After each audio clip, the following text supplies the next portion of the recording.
থেকে আদিবাসীদের ধর্মকে কখনো বলা হয়েছে ট্রাইবাল রিলিজিয়ন, কখনো বলা হয়েছে এনিমিস, কখনো বলা হয়েছে ফরেস্ট ট্রাইব, এইভাবে বলা হয়েছে। এবং স্পষ্টভাবে আমরা দেখলাম 1961 সালের জনগণনায় সাঁওতাল জাতির ধর্মকে সারি ধর্ম হিসেবে উল্লেখ করা হয়েছে, এবং তারপর থেকে প্রত্যেকটা সেন্সাসে সাঁওতাল জাতির ধর্মকে সারি ধর্ম হিসেবে উল্লেখ করা হয়েছে।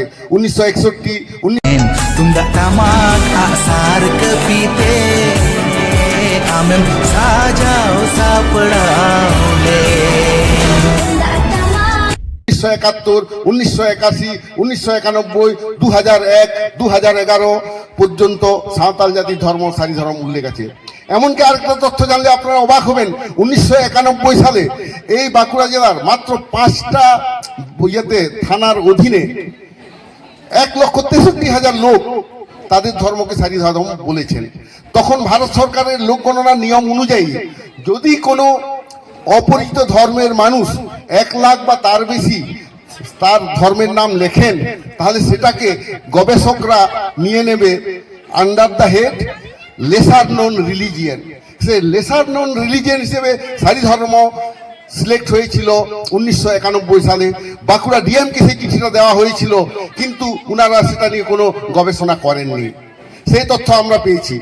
এমনকি আমরা এই তথ্যও পেয়েছি, সারি ধর্ম যে স্পেশাল ম্যারেজ অ্যাক্ট 1954 অনুযায়ী ভারত সরকার স্বীকৃত একটা ধর্ম, সেই তথ্য আমরা পেয়েছি। এবং সেই অনুযায়ী আমরা দেখছি যে সরকারি নথিতেও সারি ধর্মের পৃথক মর্যাদা আছে। কিন্তু 2019-এ যে সিটিজেনশিপ অ্যামেন্ডমেন্ট অ্যাক্ট পাস করা হয় সংসদে, সেখানে সাঁওতাল জাতি বা কোনো আদিবাসীদের ধর্মের নাম উল্লেখ করা হয়নি। ওখানে পরিষ্কার বলা হয়েছে যে 6টি ধর্মের নাম বলা হয়েছে, সেই 6টি ধর্মের মধ্যে কোনো ধর্মীয় মানুষ যদি কোনো প্রতিবেশী রাষ্ট্রে কোনোভাবে অত্যাচারিত হয়, তারা ভারতবর্ষে নাগরিকত্বের আবেদন করতে পারে। তো আমরা সেই জন্য দাবি করেছি সাঁওতাল জাতির ধর্ম সারি ধর্মকেও সিএএতে অন্তর্ভুক্ত করা হোক। কেননা ভারতবর্ষের বাইরে নেপাল, বাংলাদেশ, ভুটানে প্রচুর সাঁওতাল আদিবাসী মানুষ আছেন যাদের ধর্ম সারি ধর্ম। এবং এটা আমরা কি করে প্রমাণ পাই? সাঁওতাল জাতির ধর্মীয় যে অনুশাসন আছে, একটা শিশু ভূমিষ্ঠ হলে প্রথমে করা হয় ছুঁচ ফেরাও, তারপর করা হয় ছেটিয়ের। ছেটিয়েরটা মানে হচ্ছে আপনার রিনেমিং, শিশুদেরকে তাদের মানে পূর্বপুরুষ অর্থাৎ দাদু বা দিদিমার নাম দেওয়া হয়। এই রেওয়াজটার নামটাই হচ্ছে ছেটিয়ের। এই কাজগুলো করা হয়। তারপরে বিবাহ, তারপরে পারলৌকিক ক্রিয়া যেসব আছে সমস্তই কিন্তু কোনোটাই ব্রাহ্মণ দ্বারা পরিচালিত নয়। সম্পূর্ণ একটা জাতি, এটা সাঁওতাল জাতি স্বয়ং সম্পূর্ণ জাতি। জন্ম থেকে মৃত্যু পর্যন্ত সমস্ত লাইফ সাইকেলে নিজস্ব ঢঙে চলে। সাঁওতাল সোশ্যাল সিস্টেম, যে মাঝি নাইকে গৌড়ের দ্বারা যে সমাজটা পরিচালিত হচ্ছে, it is the oldest administration system of the world. সেটা সোশিওলজিতে আপনারা পাবেন, অ্যানথ্রোপোলজিতে পাবেন। কিন্তু এই সব শিক্ষা, এই সব তথ্য ভারত সরকার আপাতত ধামাচাপা দিয়ে রেখেছেন। আমরা রাজ্য সরকারকেও বলবো আরো একটু অ্যাক্টিভ হতে, একটু সক্রিয় হতে। কেননা আদিবাসীদের সমস্যাটা আদিবাসী বলে সেটাকে অবজ্ঞা করাটা ঠিক নয়। কারণ ভারতবর্ষের প্রতিটি সে ভাষা বলুন, সংস্কৃতি বলুন, সব কটাতে আদিবাসীদের একটা ছাপ আছে, আদিবাসীদের একটা অবদান আছে। ভারতবর্ষের সভ্যতা বিকাশে আদিবাসীদের অবদান অস্বীকার করা যায় না। যে শাঁখা সিঁদুরকে বলা হয় সব থেকে পবিত্র হিন্দু রমণীদের একটা উপকরণ, যেটার জন্য আমাদের এই সেদিন হয়ে গেল যুদ্ধের নাম অপারেশন সিঁদুর। কিন্তু আপনারা কি জানেন সেই সিঁদুরটা একমাত্র সাঁওতাল জাতিরাই প্রথম ব্যবহার করেছে এই পৃথিবীর বুকে? সেটা অনেকে জানে না। আপনারা অধ্যাপক অতুল সুরের বই পড়ে দেখবেন, উনি বলেছেন শাঁখা সিঁদুর হিন্দু রমণী যেটা ব্যবহার করছে সেটা হিন্দু ধর্মে কোথাও তার উল্লেখ আমরা পাই না, কিন্তু আমরা পাই অস্ট্রিক ভাষা গোষ্ঠীর মানুষ, বিশেষত সাঁওতাল সম্প্রদায়ের মধ্যে। তাহলে এমন একটা ঐতিহাসিক তথ্য, সেটাকেও দেশের মানুষ জানবে না কেন? তাদের জানানো দরকার, আমাদের অস্তিত্বকেও রাখতে হবে। কাজে ইতিহাসকে বাঁচিয়ে রাখার মাধ্যমে সভ্যতা বেঁচে থাকে, সভ্যতা বেঁচে থাকার মাধ্যমে দেশের জাতীয় সংহতিটা সুদৃঢ় হয়। তবে পশ্চিমবঙ্গ বিধানসভায় বারবার ইতিহাস তৈরি হয়েছে। সেই 1 আগস্ট 2000 সালে সাঁওতালি ভাষাকে 8 শিডিউল করার জন্য বিধানসভায় যে বিল পাস হয়েছিল তার জোরেই সাঁওতালি ভাষা 8 শিডিউল হয়েছিল 22 ডিসেম্বর 2003 সাল। আমাদের আশেকার পক্ষ থেকে আমাদের অন্যান্য যারা বন্ধুরা সব ছিল, আমরা তৎকালীন প্রধানমন্ত্রীর সাথে আলোচনায় বসেছিলাম এবং 22 ডিসেম্বর 2003 সালে সাঁওতালি ভাষাকে 8 শিডিউল করিয়েছিলাম। একইভাবে আমরা বর্তমান সরকারের সময়েও 2012 সালে সাঁওতালি জাতির ভাষা সাঁওতালিকে one of the official language হিসেবে স্বীকৃতি দিয়েছেন পশ্চিমবঙ্গ সরকার।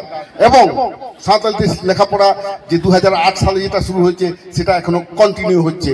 এখন আমরা চাইছি যে 17 ফেব্রুয়ারি 2023-এ যে বিলটা পাস করা হলো সেটাকে আবার পাঠানো হোক।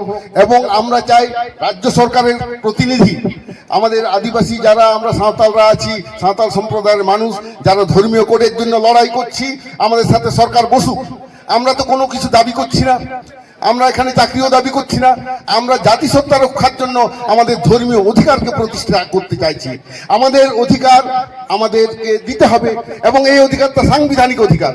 কারণ আপনারা জানেন সংবিধানের প্রিএম্বলে পরিষ্কার লেখা আছে liberty of thought, expression, faith, believe and worship, which is the constitutionally recognized right। এবং আর্টিকেল 25, 26, 27, 28-এও পরিষ্কার বলা আছে যে প্রত্যেক আদিবাসী মানুষ ভারতবর্ষের নিজের ধর্মকে পালন করার অধিকার তারা পায়। একইভাবে আর্টিকেল 29 সাব ক্লজ 1-এ বলা আছে প্রত্যেকটা ভারতবাসী নিজস্ব ভাষায় নিজস্ব লিপিতে পড়াশোনা করতে পারবেন। তো এইগুলো প্রত্যেকটা সাংবিধানিক অধিকার, কিন্তু দেশ স্বাধীন হওয়ার 78 বছর পরেও আদিবাসীরা পুরোপুরি পায়নি। সেই জন্য আজকে এই ছোট কথার মধ্যে এইটুকুই আমি বলবো, বর্তমান রাজ্য সরকার তার পোর্টালটা ঠিক করুন, আদিবাসী ধর্মটা না লিখে ওখানে সাঁওতাল জাতির জন্য সারি ধর্ম, অন্যান্য আদিবাসীদের জন্য সারনা ধর্ম লিখে পোর্টালকে আপডেট করুক। তাহলে সেটা একটা দাবি পূরণ হলো এবং সেটাকে আমরা কেন্দ্র সরকারের কাছে তুলে ধরতে পারবো। একইভাবে আমরা যে জিনিসটা এখানে চাইছি, কেন্দ্র সরকারের কাছে যাতে একটা প্রতিনিধি রাজ্য সরকার পাঠান, আমরাও সেখানে সহযোগিতা করব। আমরা যারা সারি ধর্ম আন্দোলনের সাথে জড়িত আছি এবং 20 ফেব্রুয়ারি দিল্লিতে যে আমরা বিশাল সমাবেশের আয়োজন করেছি সর্বভারতীয়, সেখানে যদি আমাদের এখানকার সাংসদরাও আমাদের সাহায্য করেন আমরা অত্যন্ত খুশি হব। কেননা ইতিমধ্যে রাজ্যসভার সাংসদ সামিরুল ইসলাম সাহেব উনি একাধিকবার রাজ্যসভায় বিষয়টা তুলেছেন যে সাঁওতাল জাতি সারি ধর্মকে পৃথক কোড যেন দেওয়া হোক। আমাদের ঝাড়গ্রামের মেম্বার অফ পার্লামেন্ট কালীপদ সরেনও সেটা বলেছেন। এবার রাজ্য সরকার অফিসিয়ালি সরকারিভাবে একটা প্রতিনিধিকে যদি কেন্দ্রীয় স্বরাষ্ট্রমন্ত্রী কিংবা প্রধানমন্ত্রীর সাথে আলোচনার বন্দোবস্ত করেন তাহলে আমরা বলবো হ্যাঁ সরকার সিরিয়াসলি বিষয়টা দেখছে। কিন্তু তা না করে শুধুমাত্র আদিবাসীদের একটু ফেস সেভিং করে সামান্য একটা ললিপপ ধরিয়ে দিয়ে একটা প্রতিশ্রুতি দিলাম, সেটা ঠিক হবে না। দেশ স্বাধীন হওয়ার পর 78 বছর আমরা অপেক্ষা করে আছি, আর কতদিন আমাদের ধর্মকে এইভাবে ব্রাত্য করে রাখা হবে? সেই জন্য আজকে আমরা পথে নেমেছি। পরবর্তীকালে এই আন্দোলন আরো বিশাল আকার ধারণ করবে আমাদের বিশ্বাস। সেই জন্য আজকে আমরা বিশেষ করে আমাদের রাজ্য সরকারের যারা দূত আছেন, আমাদের বিধায়ক মহাশয় আর আমাদের জেলা সভাপতি মহাশয় এবং আমাদের পুলিশ আধিকারিক যারা আছেন এবং অন্যান্য জনগণ যারা আছেন, আমাদের সাঁওতাল জাতির প্রতিবেশী হিসেবে যারা আছেন অসাঁওতাল জনগণ, তাদের কাছে আমরা বলছি আপনারাও সহমর্মিতা দেখান, আপনারাও সহযোগিতা করুন। আমরা জনগণের যারা এখানে প্রতিনিধি তাদের কাছে এই বিষয়টা তুলে ধরছি এবং সেটা অ্যাপ্রোপ্রিয়েট জায়গায় রাজ্য সরকারের কাছে যেন বিষয়টা পৌঁছায়। যাই হোক, আমাদের অনেক দাবি থাকলেও এইটুকুই আমি শুধু বলবো, লাস্টে এইটুকু একটু জুড়ে দেব। আমাদের পশ্চিমবঙ্গে স্যার সাঁওতালি ভাষায় শিক্ষা শুরু হয়েছে 2008 সাল থেকে, কিন্তু অত্যন্ত পরিতাপ এবং দুর্ভাগ্যের বিষয় বহু সাঁওতালি মাধ্যম বিদ্যালয়ে এখনো স্থায়ী শিক্ষক নিয়োগ করা হয়নি। এখনো স্কুলগুলো, সাঁওতাল মাধ্যমের হোস্টেলগুলো সব বন্ধ হয়ে পড়ে আছে। পুরুলিয়াতেই প্রায় 120টা হোস্টেল বন্ধ হয়ে আছে। আপনারা এই বিষয়টা লক্ষ্য করুন। প্রয়োজনে আমাদের যে ট্রাইবাল অ্যাডভাইজারি কাউন্সিল আছে সেখানেও যদি আপনারা সাহায্য চান, আমাদের যা পরিকাঠামো আছে আমরা কিন্তু সরকারের মতো সেন্সাস আমরা করতে পারবো।